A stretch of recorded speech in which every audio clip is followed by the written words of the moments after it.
You're taking me back there now. Come on with the 3 kettles. You've already got a kettle, but you've won 3 more. 4 and 7, 47. Episode 47. I always got to open it like I'm calling the bingo, because Andy, who's joining me once again today, in your age, you probably love a bit of the old bingo, don't you, Andy? Oh, do you know what? I used to go with bingo when I was young, actually. No, not when I don't go anymore, but I don't. Do they even have bingo halls now? I believe people play bingo on their phones, which that's a bit boring. Yeah. They still have bingo halls. Prize bingo. Oh, yeah. God, my grandma loved that. Prize bingo. Oh, mate, you're taking me back there now. Come on with the 3 kettles. You've already got a kettle, but you've won 3 more. Brilliant. I used to go to the one on Cleethorpes seafront. Right, it's still there now, because I went to Cleethorpes recently and it was there. It was 20p a game, and I used to sit there all day until I got 2 wins. Because 2 wins got you a pack of Cadbury's chocolate fingers.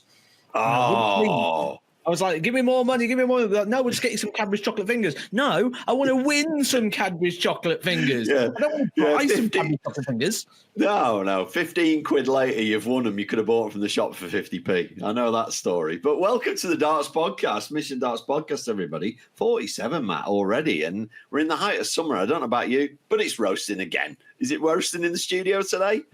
It's awful. I've got my blower on, so if you do hear like a little bit of sound, it's probably the blower coming through. I've ordered a massive one though, big 7-litre one.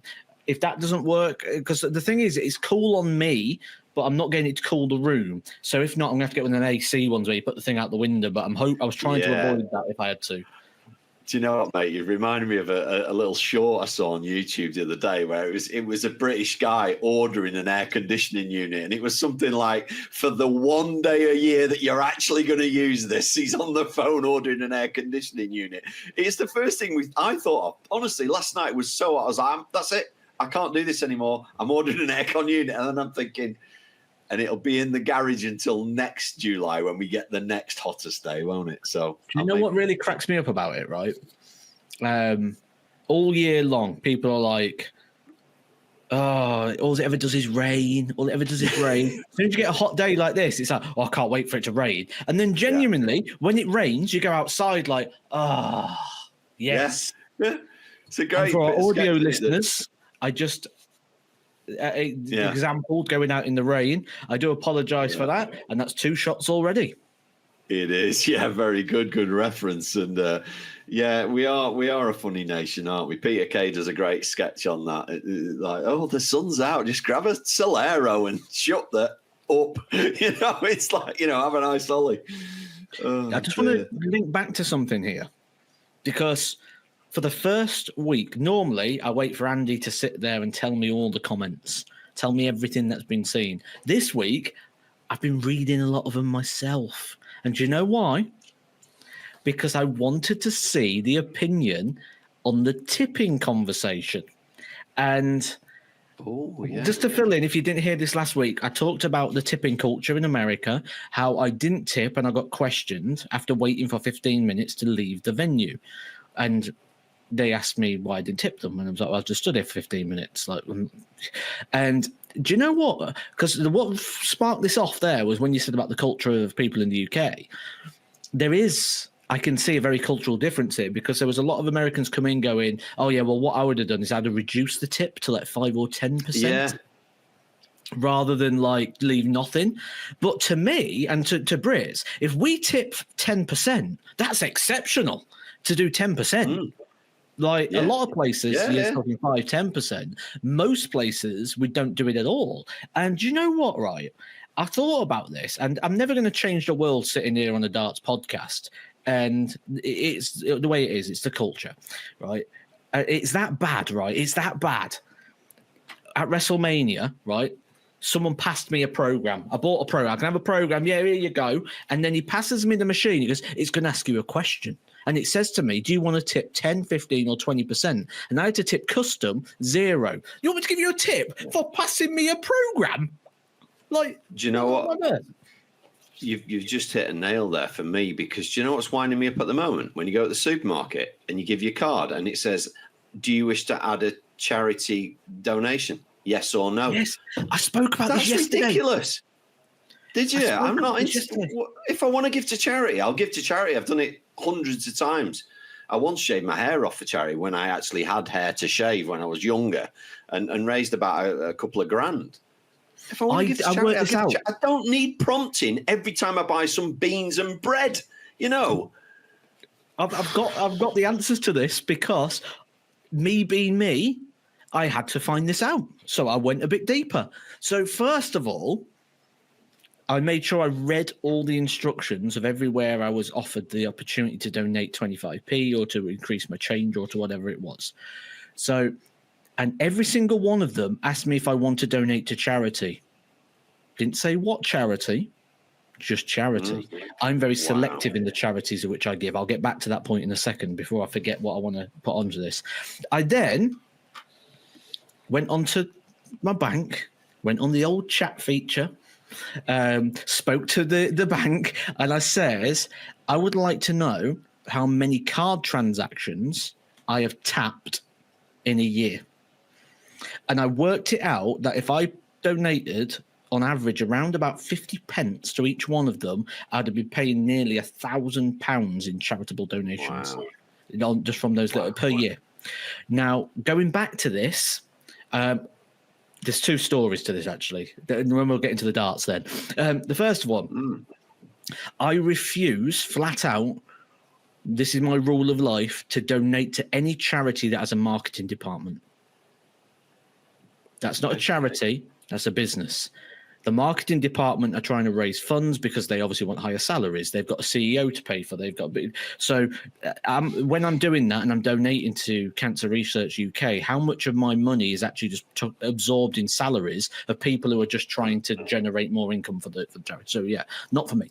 I like to donate to local charities because if I give £300 to my local football club, that's going to make a massive difference to a smaller amount of people, but it will make a big difference to their organisation.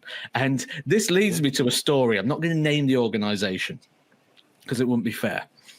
But over Christmas during COVID, this is where you're going to be surprised about my goodwill gestures. During Christmas over COVID, there's a charity in our area that basically provide food and meals to children who rely on free school meals, like during half terms, things like that, when they don't have access to warm food as such, and the costs. So they provide meals to those. Either you can go in and sit down and eat a meal there like you would at school, or if for whatever reason you're unable to do that, you can get it delivered to your house. Great service. During Christmas, they decided that they wanted to provide the same service to the elderly, because a lot of the elderly couldn't go round to get Christmas meals off of their grandchildren, their things. So they didn't have Christmas meals. So they provided that service. And they did a little campaign saying, we've got a shortfall. We can't get the ingredients to provide all of this. I got in contact with them. I said, how much are you short by? They said about £980. I gave them £1,000. Brilliant. I gave them £1,000. So that they could provide to my town, to all the elderly and everyone who couldn't get out, a Christmas meal, because I'm massive on my Christmas. So I gave them £1,000, right? Super. In the newspaper, they put a local newspaper, and on their Facebook, they put a massive thank you post to Greggs, who gave them £75 worth of bread rolls. I didn't even get a mention. Didn't even get a mention. £75 worth of bread rolls off of Greggs. Thank you to Greggs. They've let our Christmas thing. Everyone's getting a bread roll with their soup. I bought the soup, the vegetables. No. Nothing. No thanks to local. Because the thing was, I just played in the world. And I'm not going to sit here and, want to be the oracle of things, because it's a tax deductible at the end of the day. I've just done well in the World Championships. I got to the second round. I just earned 15 grand, which was probably more than I expected to get. So my tax bill went up a little bit. It was a tax deductible. I'm not going to sit here and say, the Messiah. There was, but to go out and thank Greggs for £75 worth of bread rolls, and I give you £1,000 in hard cash, and I didn't even get. Yeah, I'd like to say there's a moral to the story, but I guess there isn't. So anyway, 10 minutes in, guys. darts. Here we go. How about this? It's probably a shock to you that this early we're going to talk darts, but I've got loads. Matt, I have got here, honestly, pages and pages of paper, right? So first thing I want to do, people really got into the what if last week. You know, we did the what if such and such happened in darts, and they've got bang into it.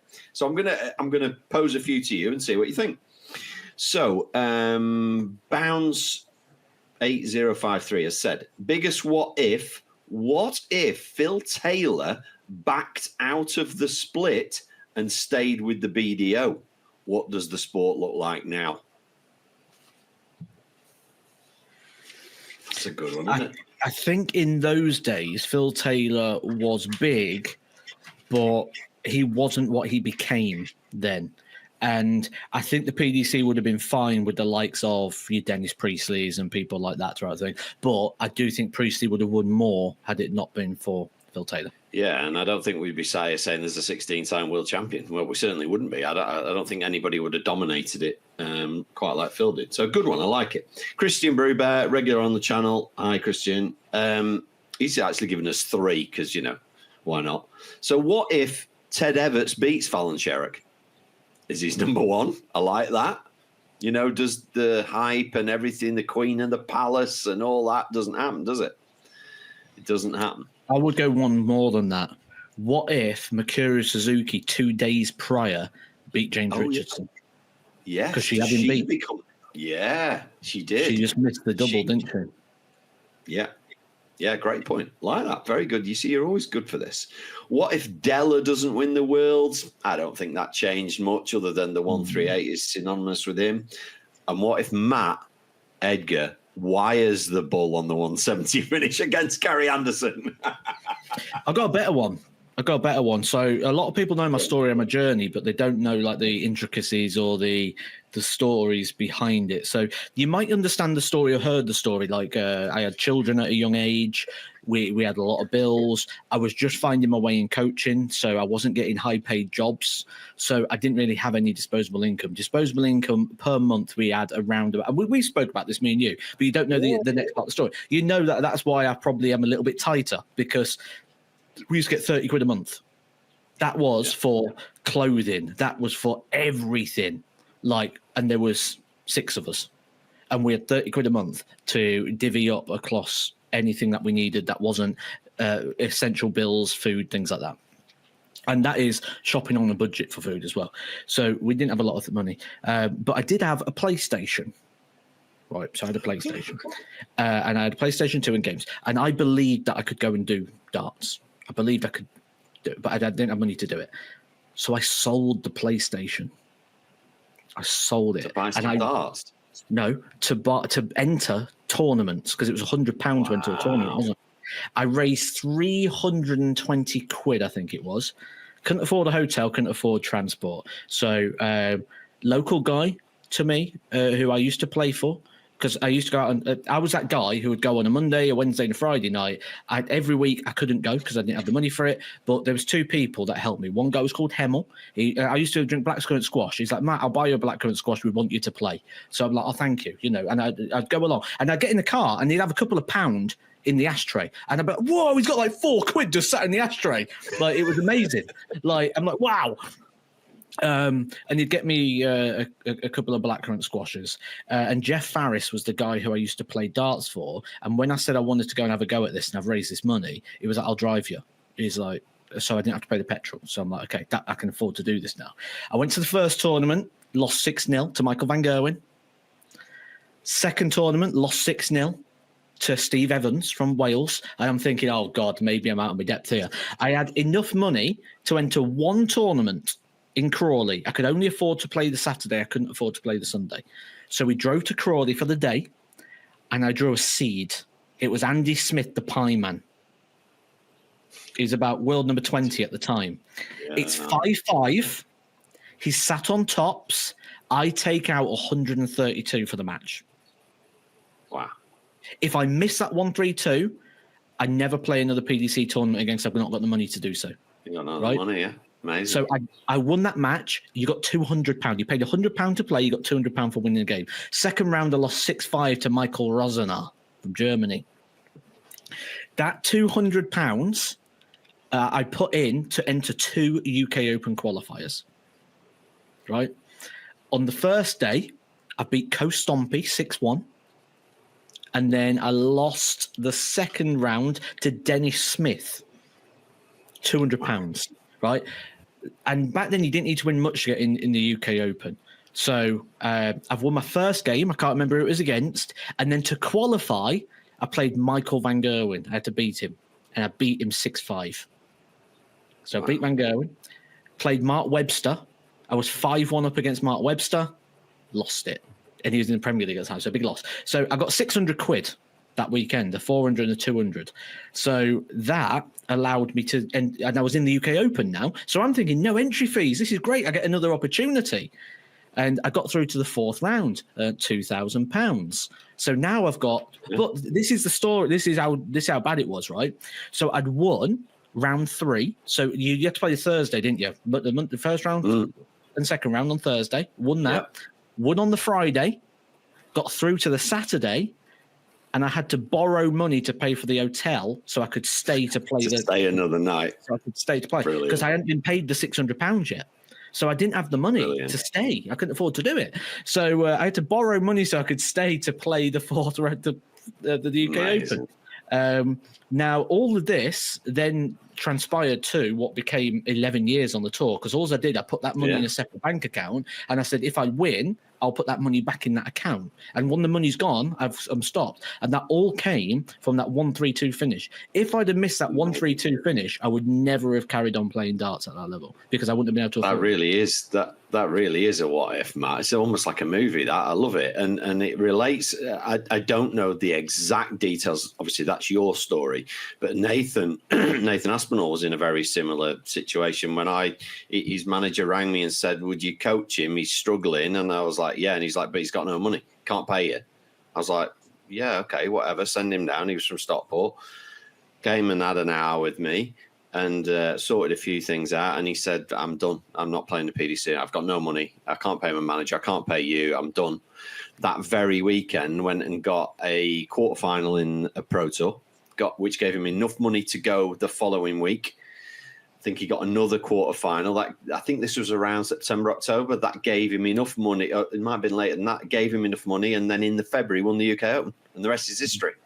Your story is obviously much more personal and much more in depth, and that's a kind of short as to what happened with Nathan. But yeah, he was that close to never playing again. And you just think, wow, there must be a lot of these stories out there. There must be. Oh God!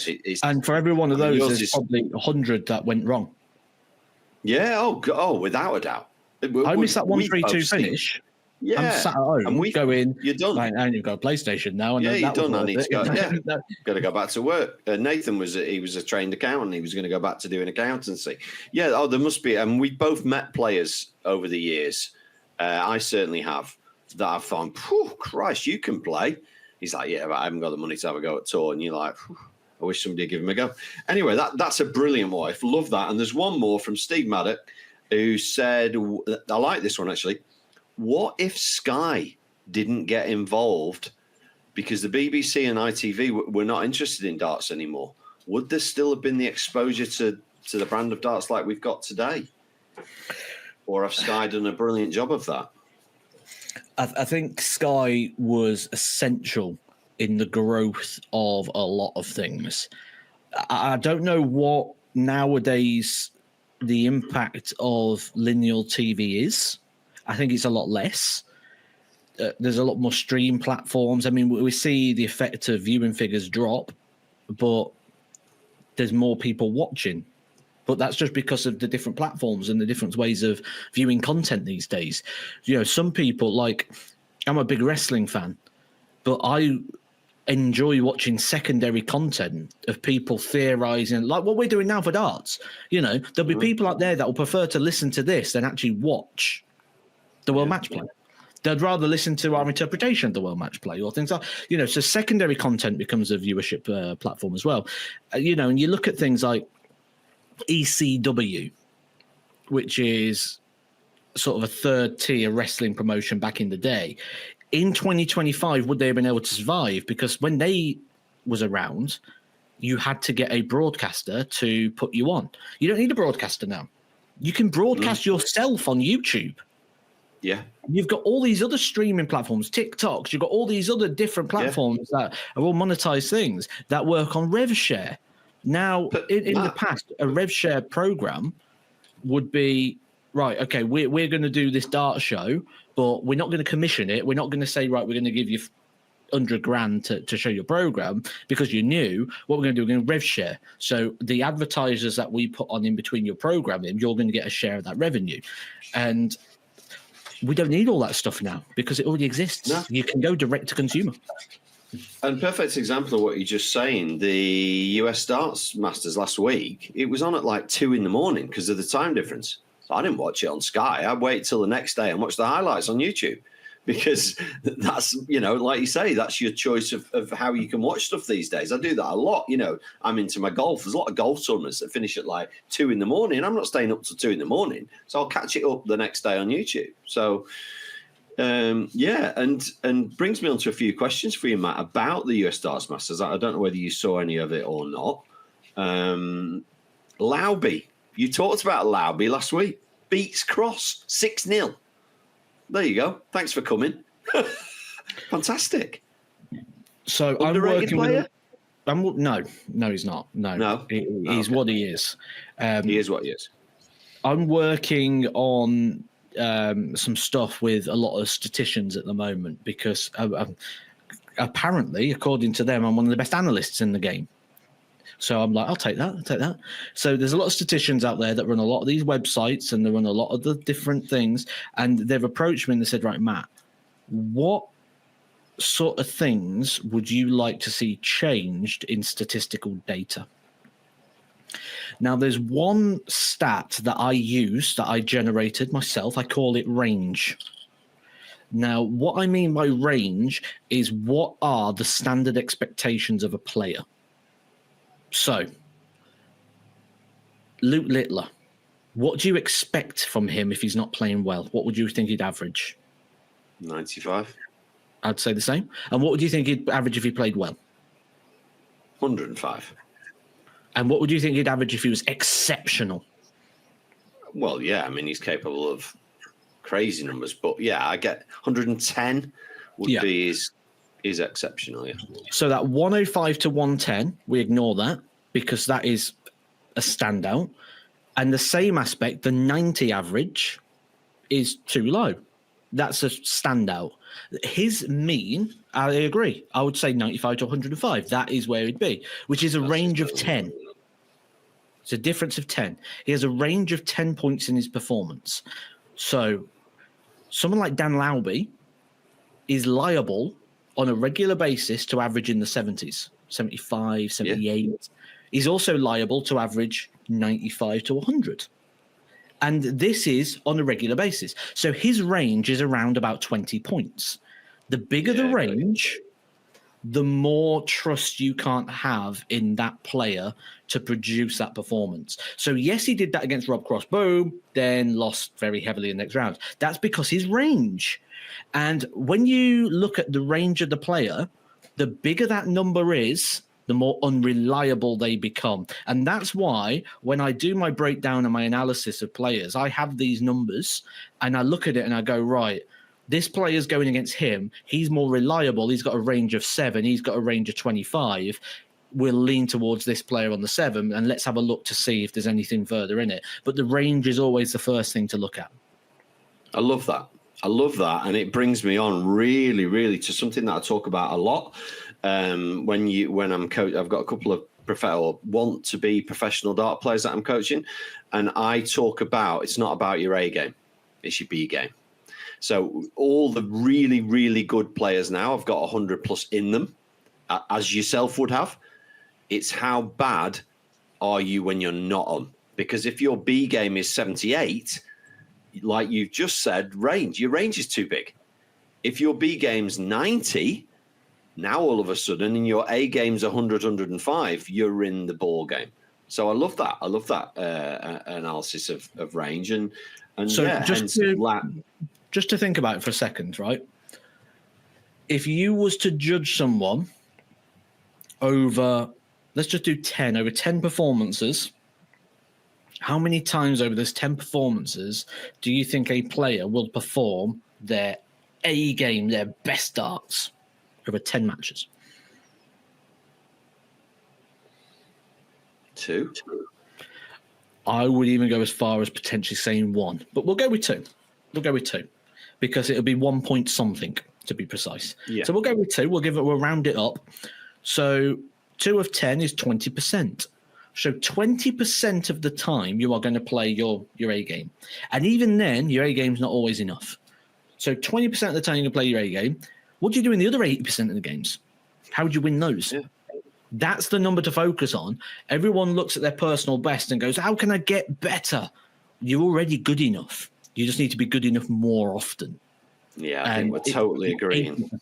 That needs work on. We're totally agreeing on this. You're absolutely right, and we could talk about this all podcast. To be honest, players that we know their B game just isn't good enough, and that's why you see them go, "Oh, what's happened to him? Why is he not winning like he was?"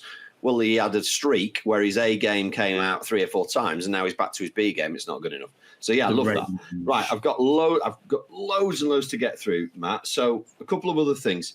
Nathan Aspinall at the US wearing white soles. This must be coming into PDC now, that you can wear white soles in your trainers, because Rob Cross is doing it, Nathan's doing it. So I'm sure they must have changed something.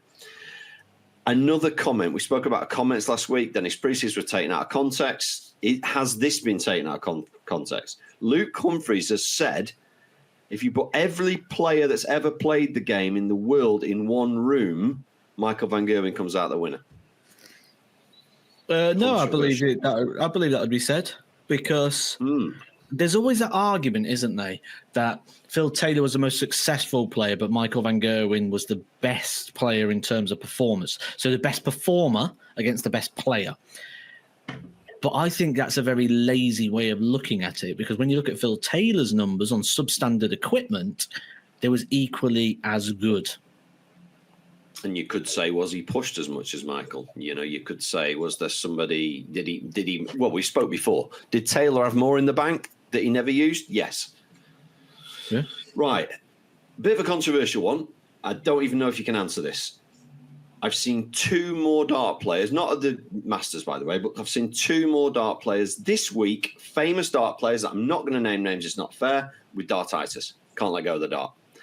Is it me, or are we getting more of this, or is it just more being broadcast than what it was before? What's your take? Is there something going wrong, or is it just been more news than it once was? There's a couple of things.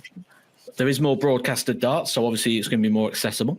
You're going to see more of it. You're going to see more crazy things because darts are more accessible. You get to see more of it.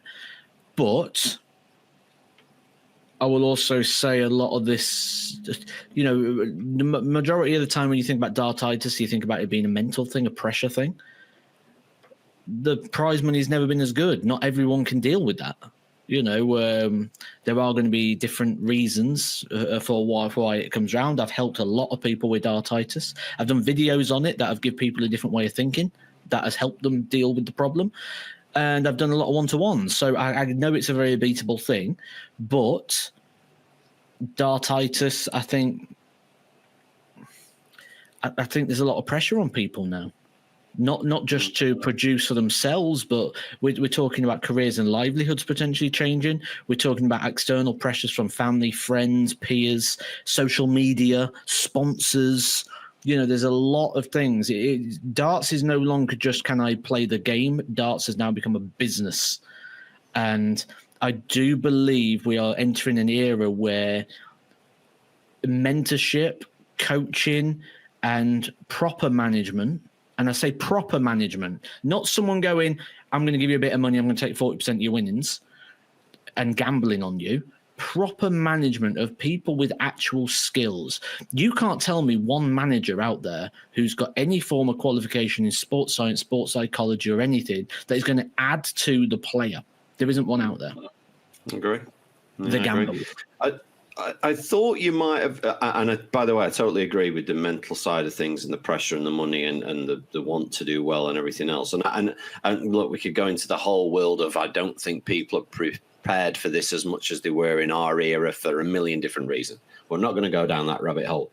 The one thing I thought you might mention, and I'm going to chuck it at you and see if you agree or not. And I'm not going to say everybody with Dartitis, but it's something that I've looked into historically with professional players that have ended up having it. And I think it's something to do with the pause at the end of the backswing. It's exactly that, yeah. Yeah. And I've sort of said to people, I'm not saying people have already got it. I'm saying somebody with a very long pause at the end of their backswing, I'm almost thinking this is going to cause problems. It's anyone who stops more than once within the movement. It tends to be subjective to it. So I bring it up, I stop, yep. You're liable. Yep. You bring it up a stop, it has to be one. You bring it up in one, that's fine. But you can't have more than one stop. Anything more than one stop, you are very open. We're agreeing far too much today, Matt. Everybody's tuned off now. They've gone to rate my hockey instead. I'll tell you what. You've got loads of topics. I'm going to chuck one at you here. Get that timestamp ready. 31 minutes onward. Please don't tell me it's a game. Everybody knows now I can't do them, Matt. I am going to give you a conspiracy theory or a open forum to discuss something of interest. The World Championships has announced 128 players. 127 of those positions have been confirmed. There is one space that says TBC. It is not yet announced. Now, the full quota has been given out to tour card holders, to Players' Championships, to the World Rankings, to affiliated tours, whether that's the Challenge Tour, Development Tour, CDC, Asian Tour, whatever that may be. There is one spot open. I am going to give you some conspiracy theories now of where I feel this may come from. Yeah, and I've got my own now. You've said that. Yeah. Okay, go on. Is this the start of the pulling back of the curtain? We've seen announcements from people like Jason Francis saying the PDC's got a monopoly that needs to be changed and will be challenged legally. The same person who's got through the Ronnie O'Sullivan case against the same company, Matchroom. Are we potentially going to see a crossover where someone's going to qualify for the World Championships who you maybe wouldn't have expected? We're seeing Barneveld, Raymond van Barneveld, player who's going to be in the World Match Play in the Champion of Champions events on the Seniors Tour. My first conspiracy theory, is this spot going to be given, to example, the number one position on the Seniors Tour, where we're going to see a partnership work in, where we're going to see a crossover of players? It's a certainty we are going to see players other than Barneveld play on the World Seniors. Do we see a World Seniors player play in that TBC spot? So my first thought was, surely Phil's not coming back. As Phil had a word with Barry and gone, I fancy putting a bit of practice in again. Is there any chance? That was my first thought, Matt. Do we see the return of Phil Taylor? No, I don't think it's Phil. I'm also going to put it out there that I have yet to be approached for that spot. So it's not me either. But I think this is going to be something completely left field. I want to know what you think in the comment section, because I think this is going to be something completely unusual. This isn't just going to be, we're going to give an extra spot. YouTube content creators classic, the winners in the worlds. Anybody with a YouTube channel can enter. We're on that, Matt. We're all over it. I'm getting my darts back out. It's going to be something like that. It's going to be something in golf. It's happening in golf. Yeah, it's happened in golf. So in golf, they've had a YouTube Creators Classic, funnily enough, what it was called. Obviously, only for the better players, the ones that are close to being sort of semi-pro anyway. They've had a big tournament, and the winner of it got an entry into a proper PGA Tour event where they can play for millions of pounds.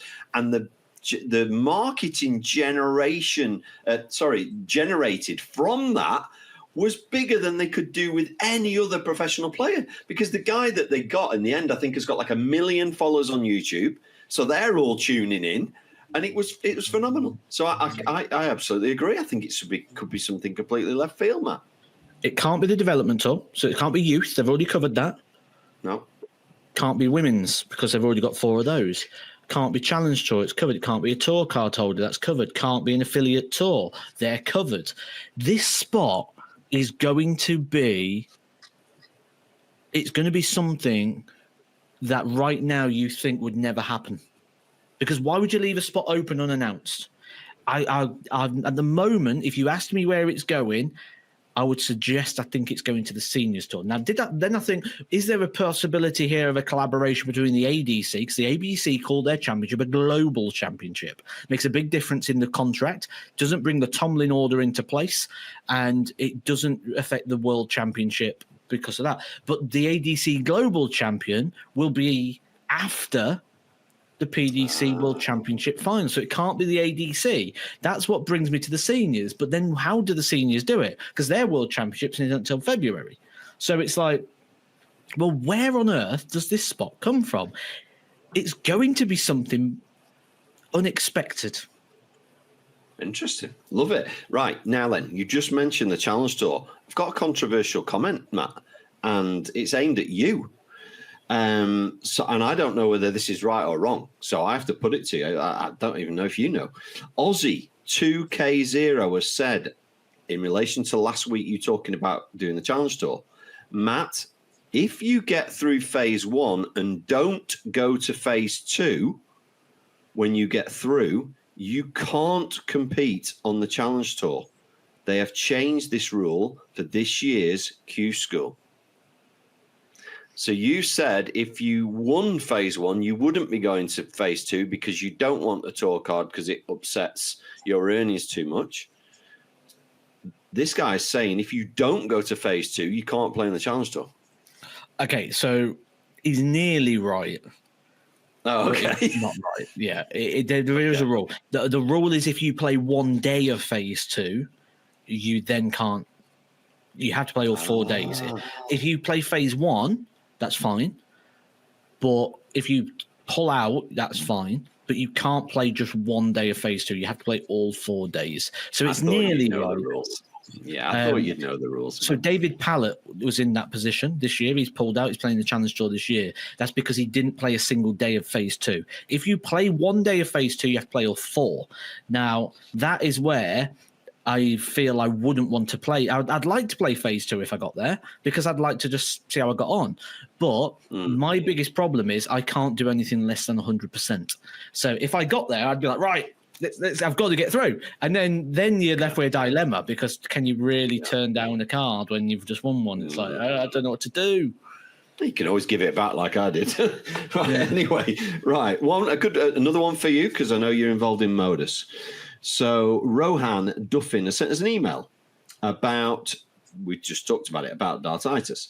I watched some of the Modus women's matches, and each time Kirsty Hutchinson threw, she started with 4 darts in her hand. The match 3 that she used and an extra one with a different flight. She said she is using it to help deal with partition. She won all her matches, so it seemed to work. Never seen anyone done this before. Please discuss with Matt on the podcast. Love to know your thoughts. That's been done a few times, actually. Remember Pete Allen? The Spider, Pete Allen. No. He used to go around with Steve Beaton. He did the same thing. He used to have 4 darts.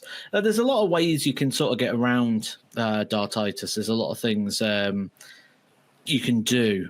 It's great to see another person beat it. It's great to see another person beat it using a different method than a method that's been used before. So we know that potentially can work as well. So, yeah, I'm not going to go into the science of why and how it works because it'll get very boring and it's a very long answer.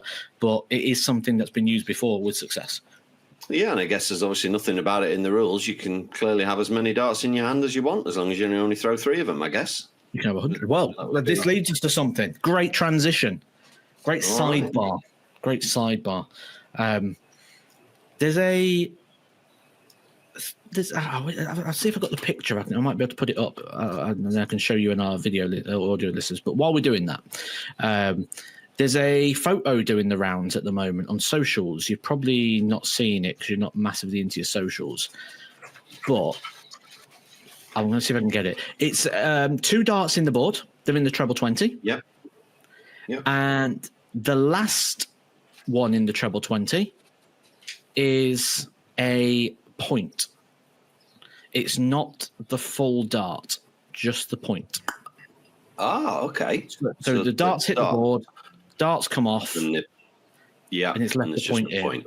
I'm getting the photo ready so I can show you it. I know the answer to the question if you're going to ask the question. I am going to ask the question. I'm just getting the picture up now. What do you think the answer to the question is? I think the answer to the question is it doesn't count because a point doesn't constitute a dart. Yeah, so that's a score of 120 because that point is not doesn't constitute a dart. That would be my answer. Okay, the dart. I would have agreed. However, there's been some revisions in the rules that contradict each other. Wow. So there's some contradicting rules. So I'll see if I've still got the exact wording on my phone quickly. So I would have called that a 120. But now I've called it a 180. So it's a 180. The revision in the rules, and this is where it's going to bring up a great conversation. The revision in the rules. So the rule you're quoting is in section 5, which is a dart must constitute of a point, a barrel, a flight, and a stem as a minimum. It used to be in the rules that it needs to be 3 parts, if you remember. Minimum of 3 parts. But now the point's removable. We've got all-in-one molded systems. So that constitutes as a dart.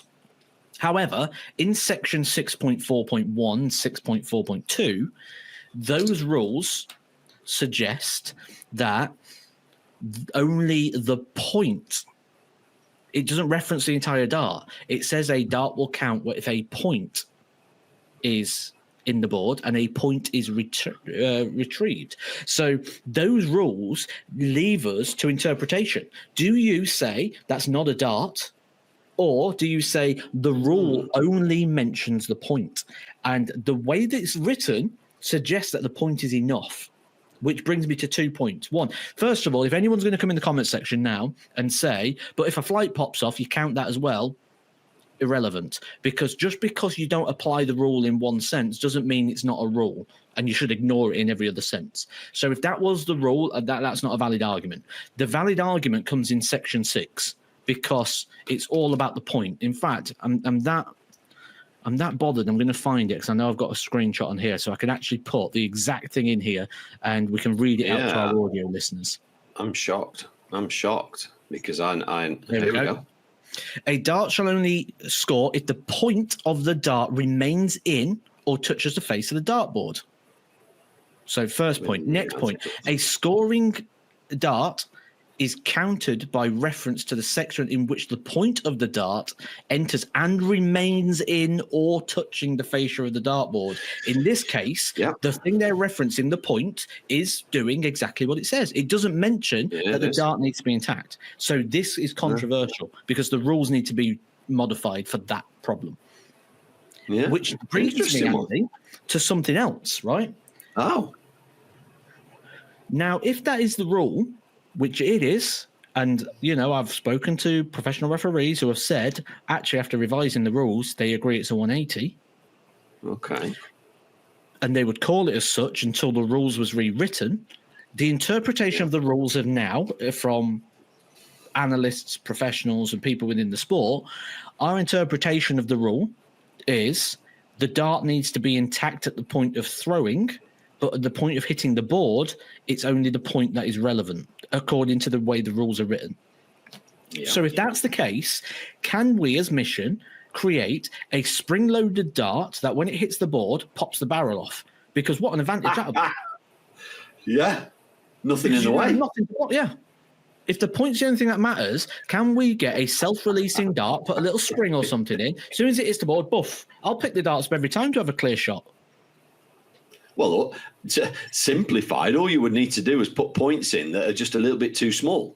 So they would sit in the dart as you throw it, but as it hit the board, the weight of the dart would fall out. But yeah, that's... and the minute you did that, they changed the rules. Yeah. I'd be a millionaire. Change the rules. Because everyone's going to have them darts. Do you remember when everybody was putting those flexible points in? Oh, The one out. Oh, my God, yeah. True story. So RTL in Holland, when Peter Wright used them, they had that sound, and every time he starts the ball, they press the button, so it hit the ball like. I love that. Yeah, that's like when you went to your nan's house and used to the thing behind the door. Yeah, brilliant. Right, Michael James V4I has asked us a really good question in the comments. Could Andy or Matt talk us, or both of us, talk through their pre-match warm-up? He's saying he does a lot of 1-2-1 and power scoring, but it'd be really interesting to find out from us what a pre-match warm-up looks like. Now, we've done videos about stuff like this, but I'm sure we can break this down to 2 minutes each of what we would do. Okay, well, you can do the what, I'm going to do the why. Because one thing that I always advocate for is I don't tell you what to do. Because if I tell you what to do, you'll come back and ask me more what to do. If I teach you what you should look for, you're not going to keep knocking on my door asking more questions. So you're going to do the why then. So I'm going to do the why. Why should we warm up? The first thing to remember is to build what you're doing up. So, for example, there 1-2-1 and power scoring. The reason you're probably doing that is because you think one of them's for finishing and one of them's for scoring. You're looking at the two parts of your game, but it's that, isn't it? It's finishing. It's not doubles. Two different things. 1-2-1. If you do not hit a treble with your opening 5 darts, you're still not having a dart or a double. But people do it because they go, I want to use this to practice my doubles. That is known as a phase of play. That is where you are going to do a little part of the match and you are going to play that little section of it. So you're going to ignore the first 380 points because you don't want to be working just throwing at the treble 20, but you're still not throwing at the doubles. So we're getting a bit of board mastery moving around the board, but just remember what you're doing and what you're doing it for. So transition through things. So as people probably know now, I was very highly qualified in the world of football. And if I was to do a session on football, it's very slightly different because it's a team activity. So we'll go unopposed, opposed, phase of play or game related, and then into match. So by that, unopposed, you're going to kick a football. I want you to pass the ball along the floor. This is where we're going to work on purely technique. The foot goes this side of the ball. We're this far away from it. We strike the ball here with this part of the foot at this part of the ball to keep the ball to stick it to the floor. Right, we're going to drill that. Okay, now you've got the technique. So now it's going to be opposed. So now what I want you to do is I want you to do this, but we're going to do it while moving. We're not going to do it static. We're going to do it while moving. We're going to put a defender in there, and we're going to have 3 players. And I just want you to pass to each other with a defender in play. So there's just a little bit of pressure in there, a little bit of movement, and we're trying to react. So we're adding skills in as we go. Then we're going to go into a phase of play. Right, what we're going to do, we're going to do the middle part of the pitch, and we're going to win this game and just drill, I want you to break that line. So we're going to do that. And then we'll put it into a match where we'll see if it comes out. Darts is very similar. So most people go, right, I'm just going to have a throw at the board for 10 minutes. Right, I'm going to get in some drills. No. So, for example, I'm going to throw at the board for 10 minutes. Then I'm going to do a game where the priority is just keeping the dart straight. So I hit 20, I get a point, and miss the 20s, I lose a point. Start on 4, get up to 15, lose on 0. So you can win and lose the drill. And we're just going up and down. Every dart matters, just keeping the dart straight. Okay, now I'm winning that. So I'm getting the dart straight. Now I'm going to make sure the numbers matter. So I'm going to go into a scoring drill where 1 point, 2 points, 3 points. Anything over 45 is a point. Anything over 60 is 2 points. Anything over 85 is 3 points. Anything less than 45 drops a point.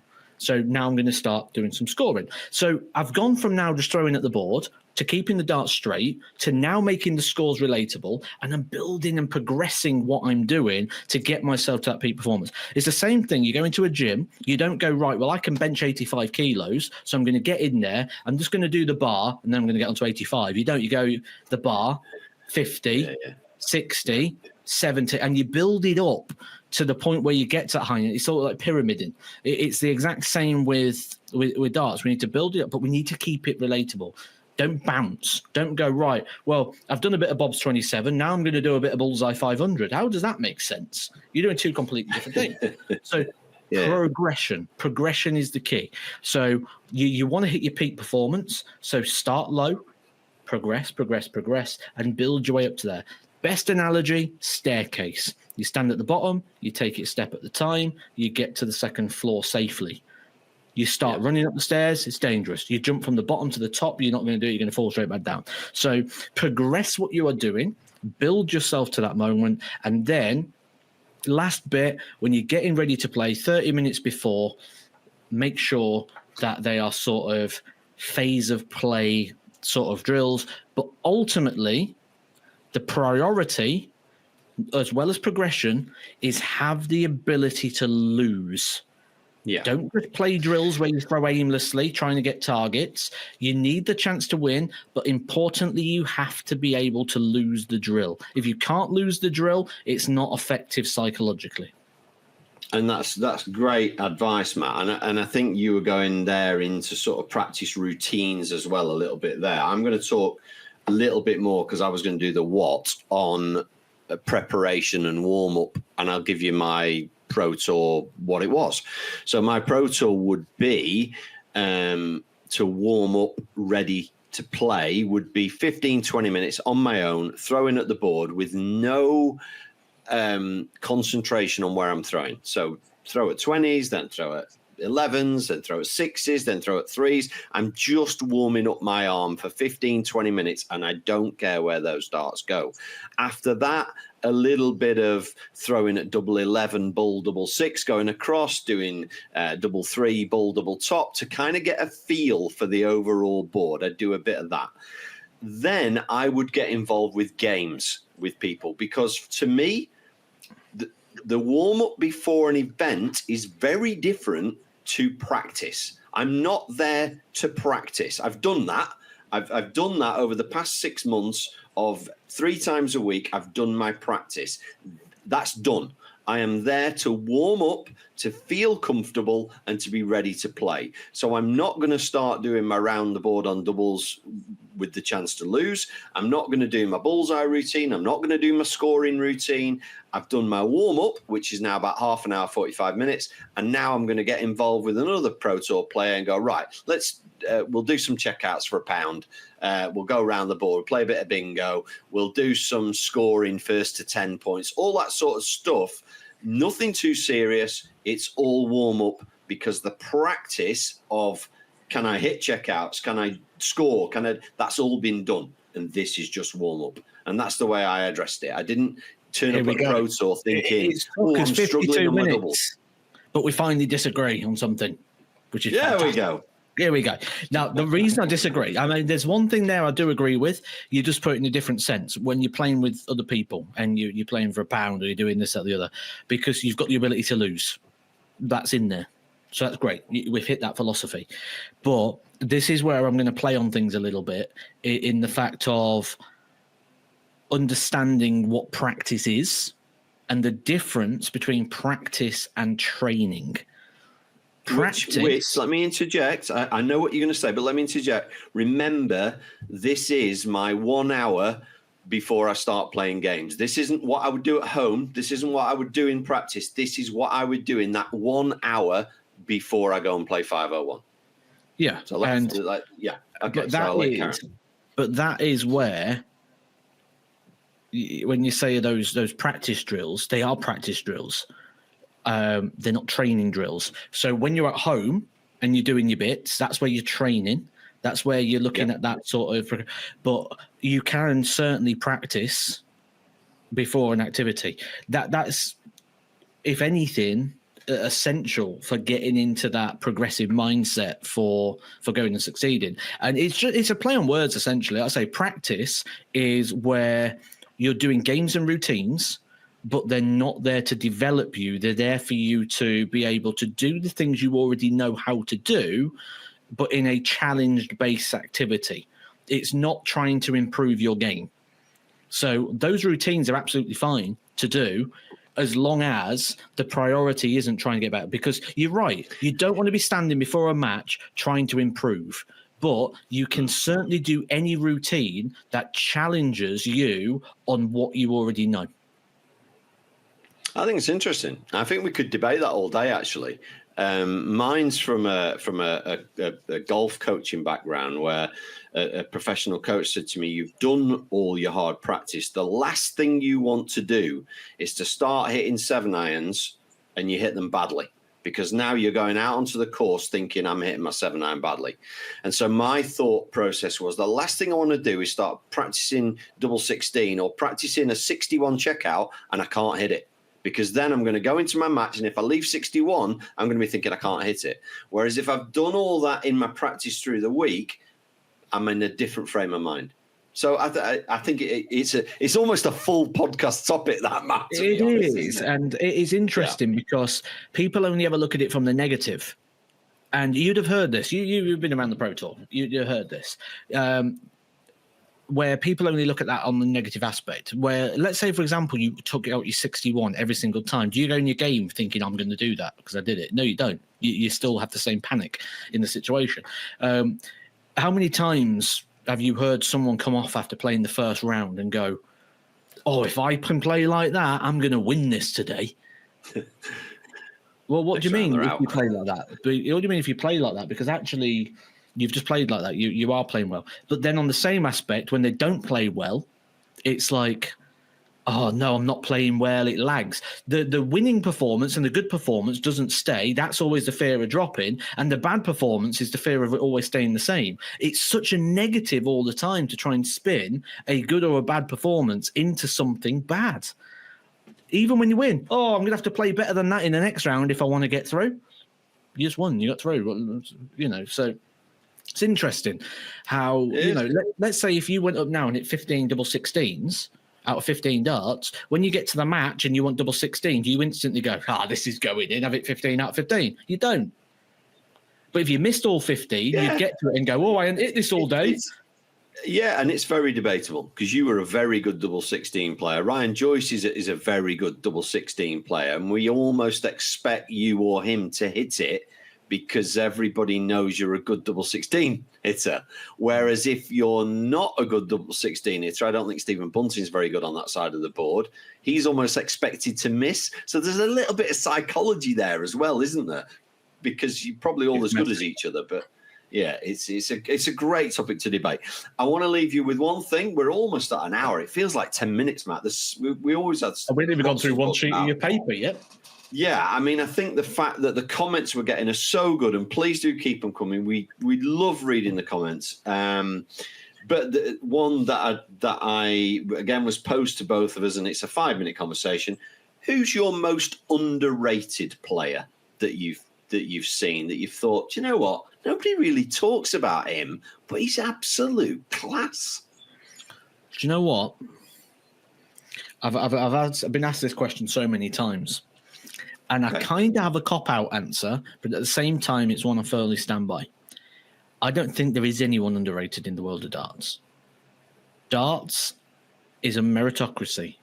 Darts is a solo sport. You get in tournaments in darts by a ranking system. You progress in tournaments through one-to-one games.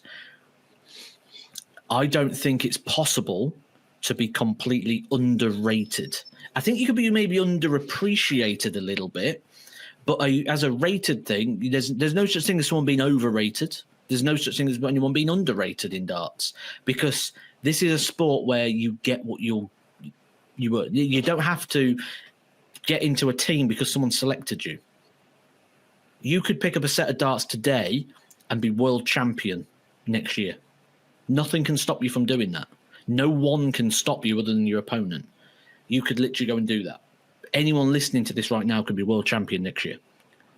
Do okay, go to Q school, get in the world championship and win it. No one can stop that. You don't need age. There's no physical demand that you need to hit. I agree with you. I just think I think our viewers are after some names. They want to know who we've seen that we've thought never really gets a mention. And the one that actually came to mind is somebody you've beaten. I thought Christian Kist at his best was underrated. Even though he won the BDO Worlds, he never really got any recognition. He came to the PDC and had some really good success and then got injured. And I think at his best, he was phenomenal. I think that's aging, though, as well. So by aging, I mean, we know how it ends for Christian Kiss. We know what the story was like. So, for example, right now, if you was to say Luke Littler, you'd go, oh, could be one of the best players ever. Let's say Luke Littler goes on a losing streak for the next 6 months. In 6 months' time, that hasn't aged very well. Let's just go back to Wes Newton. We spoke about him before. Wasn't that many years? Yeah. No, let's go even more relevant. Let's go more recent. Jose de Souza. How would you rate Jose de Souza right now? You would go, he's going to lose his tour card. Yeah.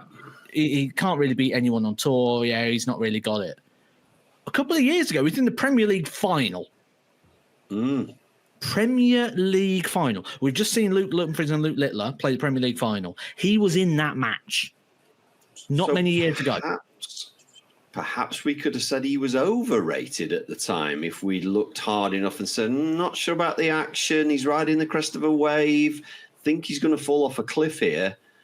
We could have said he was overrated. What I'm talking about here is how things age. Like, if I said to you now, Ronnie Baxter, you go, oh, yeah, he's not got anything to offer. But hang on a minute. He was amazing when he played. I think it's very easy with recency bias and things like that to sort of lose track of knowing how things developed and how things went, taking away from what we know. It's interesting. It's somebody that's just popped in my head, the most random person ever. And thinking about, and it's a different question, but thinking about players that have never made it that you were sure were going to make it. I don't know if you ever heard of a young lad called Sean Griffiths, who was from Lancashire. Yeah. I once was in a practice room with Sean and saw him hit like 12 180s in 15 throws. And I was like, that's ridiculous. I've never seen anything like that in my life. I practiced with Chizzy, who was the biggest one-hitter in the world at the time. I've never seen anything like this kid. He was 16, 17 at the time. I was like, he has to be the next world champion. I don't even think he ever got a tour card. He did, yeah, I think. Did he actually get one, did he? Yeah, he lost it straight away. Lost it. So there you go. Wow.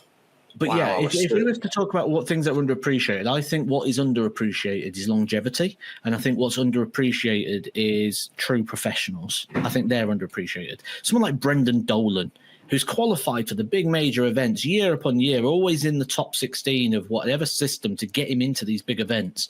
Never really one that you talk about too much because he doesn't go on the big runs there. But the fact to always be in the qualification for them, that is some serious. And, you know, he's one of those people that you probably don't realise has got a very, very healthy bank balance because of it. Because he's just always just sort of under the radar. He's there, you know, but doesn't land a blow too often, can beat the big players here and there. I think they're the ones because, I mean, think about the players over the years, how much turnover you get. Think about the match play 2 years ago. Like, how many players are not in it that was in it 2 years ago? Oh, God. But Brendan Dolan's always there. He's always there, isn't he? He's always there. So I need to leave you with, I need to pose one question before we finish, Matt, and then it's time to go and say bye-bye, see you again next week. Did Matthew Edgar in his career overachieve or underachieve?